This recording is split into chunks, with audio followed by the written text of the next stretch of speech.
আসসালামু আলাইকুম সবাইকে। তো আমি একটা মজার জিনিস আপনাদের সাথে শেয়ার করতে চাইতেছি, যেটা আমার সাথে এটা আমার সাথে হয়ে আসতেছিল। সো আজকে এটা শেষ হয়েছে। এখন আমি যদি বলি আমি আমার জন্ম তারিখ জানতাম না, আমি আজকে জানতে পারছি আমার জন্ম তারিখ রিয়েল কয় তারিখে।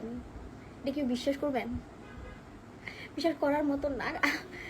আমি আমি জানতাম যে আমার যে জন্ম নিবন্ধন ছিল ওটা হচ্ছে আমার নানা করাইছিল, যার কারণ হচ্ছে ওই জন্ম নিবন্ধনের ডেট ভুল ছিল, আর হচ্ছে মানে পুরাটাই ভুল ছিল, মানে মাসটাও ভুল ছিল, শুধু সালটা ঠিক ছিল। নানা করাইছে, ভুলটা করাইছিল। তো ওটা আম্মুও জানতো, আব্বুও জানতো যে আমার রিয়েল বার্থডে ওইটা না। ঠিক আছে, এখন কোইন্সিডেন্স তাদেরও মনে নাই, জিনিসটা ভুল লাগেছে। তা আমি জিজ্ঞাসা করতাম, আমার সবার কাছে জিজ্ঞাসা করতাম, মানে কেউ বলতে পারতো না, সবাই গোলায় ফেলছে জিনিসটা যে কবে, কেউ লেখা রাখে না। কিন্তু আমার বড় আম্মা যে, তার হচ্ছে মনে ছিল।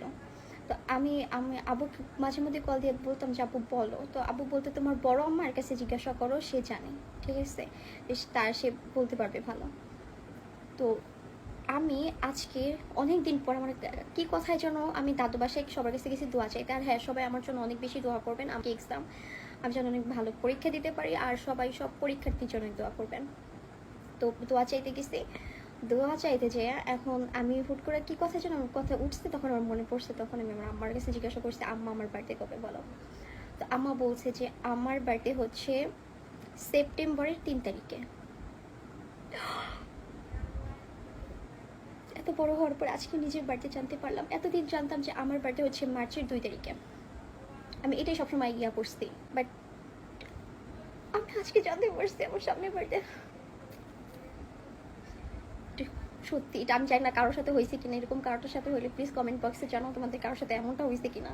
আমার সাথে হয়েছে। ও মাই গড, আমি এতদিন পর জানি আমার রিয়েল বার্থডে কবে। সেপ্টেম্বরের 3 তারিখে। সেপ্টেম্বরের 3 তারিখে আমার রিয়েল বার্থডে। তো সবাই ভালো থাকবেন, আমার জন্য দোয়া করবেন, সামনে পরীক্ষা, সবার জন্য দোয়া করবেন। আল্লাহ হাফিজ, বাই।